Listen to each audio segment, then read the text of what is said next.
C language. What is a structure? Structure is a set of different data members. The different data members all together we can call it as a structure. It's a heterogeneous data type. To create a structure, what you are going to do, you can use the struct keyword. By using the keyword, you are creating one structure, and in this structure I have given the student number, name and marks. All these are the different data types, and I kept all these in a braces. These are called the members of a structure. After creating the structure, you can create a variable of the structure type, right? So here S1 is a variable which is of type structure. Whenever you create a variable, then immediately the system will to understand the concept of classes and objects. Let's revise the concept of structures in the C language. What is a structure? Structure is a set of heterogeneous data elements. Different data types or different data members all together we combined in a single unit and we are creating a structure, right? So here I have created a student structure. In the student structure I have given the student number, name and marks, and all these are the different data types, right? So all these are called the members of a structure. After creating a structure, what you have to do, you have to create a variable of this type structure. So here I have created S1. S1 is a structure type variable. Whenever you create a variable, immediately the system will allocate some amount of memory for this structure variable. Here the system allocates 2 bytes for the student number and 20 bytes for the student name and 4 bytes for the marks, right? So in the same way, whenever you create a class, what is a class? A class is a combination of data members and member functions. Here I combined the member functions also. What is the difference between a member function and a normal function? Means a member function means which is in the class is called a member function, and any function which is created outside the class is called a normal function, right? So here I clubbed the functions also into the class. So what we have to do with this means here I have defined the student name, date of birth, marks. So with this information I can do multiple tasks, like I can calculate the total of the student, I can calculate the average of a student, I can display the data, or I can take the marks. So all these actions what you are going to perform, that will be enclosed within the class itself. So a class is a combination of data members and member functions. After creating a structure, what you are going to do, you are creating a variable, right? In the same way, after creating a class, we are going to create a variable of this class type. That class type variable I am calling it as an object. So object is a class type variable. Whenever you create an object, immediately the system will allocate memory for the members of the class. That means in the student class I have the name, date of birth, marks, right? So and along with this, the memory will be allocated for the total, average and also for the display. So did you understand? A object is a class type variable. Whenever you create an object, immediately the memory allocation will be done. Coming to the data abstraction. Abstraction refers to the act of representing the essential features without including the background details. Suppose if you have taken one remote control, in the remote control what you are going to see, you can only see the buttons of the remote control, but you cannot know the internal details. That means how they are clubbed, what technology they have used. So all these details you don't know, right? So in the same way, abstraction refers to the act of representing the essential details only, and it is hiding the background details. So with this we can give the security to the program. Security can be ensured by using the abstraction concept. Okay, so now coming to the encapsulation. Encapsulation is nothing but wrapping of data members and member functions into a single unit is called encapsulation. Suppose if you have taken a capsule A capsule contains different components of elements, right? In the same way, in the class we have the data members and member functions. Different data members and member functions are clubbed into a single unit and we are calling it as an encapsulation. Okay. And coming to the inheritance, what is inheritance means? Objects of one class acquiring the properties of another class. It supposes the concept of hierarchical classification. That means, suppose if you have taken a bird means we have many birds, like flying birds are there, non-flying birds are there. All together we can call it as a bird, right?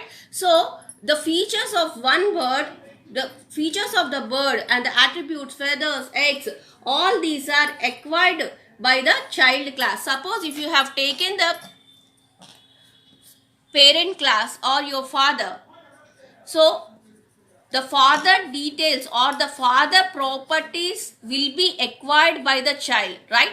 So acquiring the properties of base class to the child class is nothing but an inheritance. The class which is giving the properties is known as a base class or parent class, or we can call it as a super class.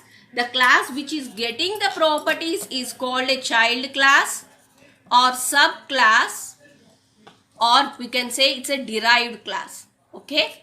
So by using the concept of inheritance, we can reduce the redundancy of the program. And coming to the polymorphism. Polymorphism means the ability to take more than one form. An operation may exhibit different behaviors in different instances. That means, suppose if I told you to draw one shape, so according to your knowledge you can draw the different shapes, right? You may draw a circle, you may draw a box, or you may draw a triangle. So all these are the shapes only, right? So here the name is same but the actions are different. Here you have drawn the circle and here you draw the box. So the actions are different but the name is same. So this is called polymorphism. Actually polymorphism is a Greek word. Poly means many and morphism means forms. All together we can call it as a many forms. That means the same object will be in different forms. The polymorphism can be achieved by using the operator overloading concept and function overloading concept. Operator overloading. Overloading means using the same name repeatedly in different purposes is nothing but overloading. Suppose I have given an operator plus and I have given the two variables, maybe let me say 5 and 3 are the two integers I have given. So in this case, with this plus operator, what you are going to do, you are doing the sum, that means it will get 8, right? So the same variable I gave you to add two strings. Suppose I have given the first string as hi and second string as hello. So in this case the plus operator will concatenate the two strings and it will result hi hello. So here the operator is same but it is performing different operations on depending upon the subsequences. Okay.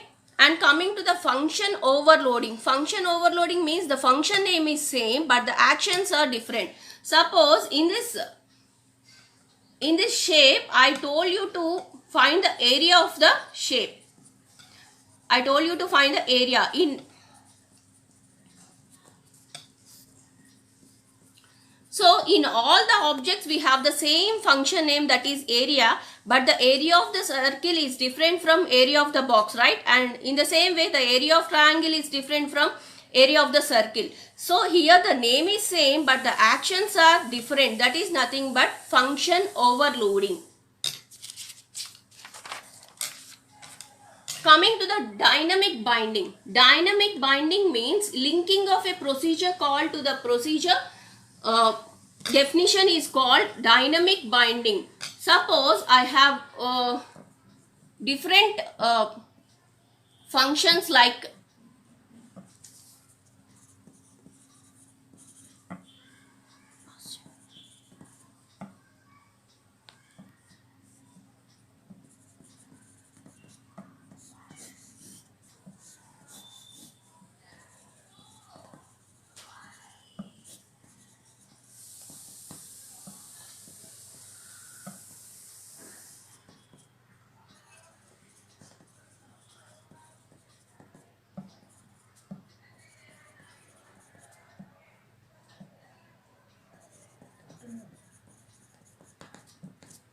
So in this, I have the same function area in both the circle class and rectangle class. Here I created an object for the circle class as well as a rectangle class. If I trying to call the c dot area, which function will be executed? In the circle class, area will be executed. If I call the r dot area, then in this case, in the rectangle class, the area will be executed. So the linking of procedure call to the procedure definition is known as dynamic binding, and this linking will be done at the runtime. That's why it is called as dynamic binding. And coming to the message passing means giving information to the object to get some data. Here I am giving a message to the object S to get the data from the student class. So for this I have used the object name dot along with the function name. So this get name or get data is a message we are sending to the object to get this information. So all these are the concepts of object oriented programming language.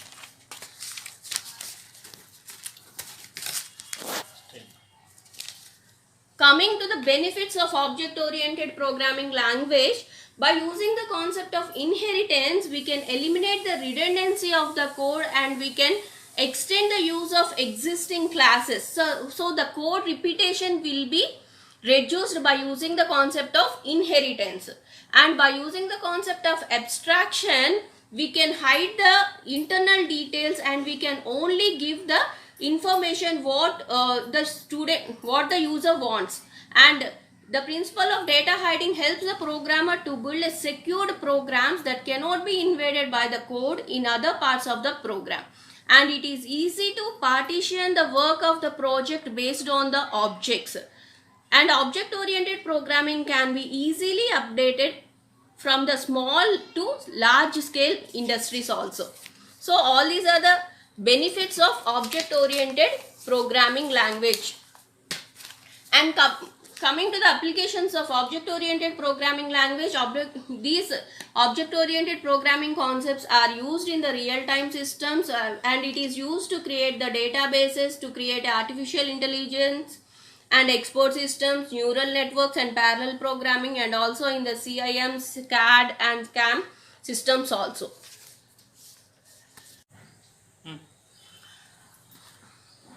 The difference between the object-oriented programming and procedure-oriented programming language. In the procedure-oriented programming, the whole program is divided into small parts and each part we call it as a function. Whereas in the object-oriented program, the whole program is divided into small parts and each part we can call it as an object. And in the procedure-oriented programming, the emphasis is given to the function rather than the data. And coming to the object-oriented, the data is more important than the function or a procedure. I already told the procedure-oriented programming is a top-down approach. That means in the procedure-oriented programming, the main function will be at the top of the program and the remaining user-defined functions will be written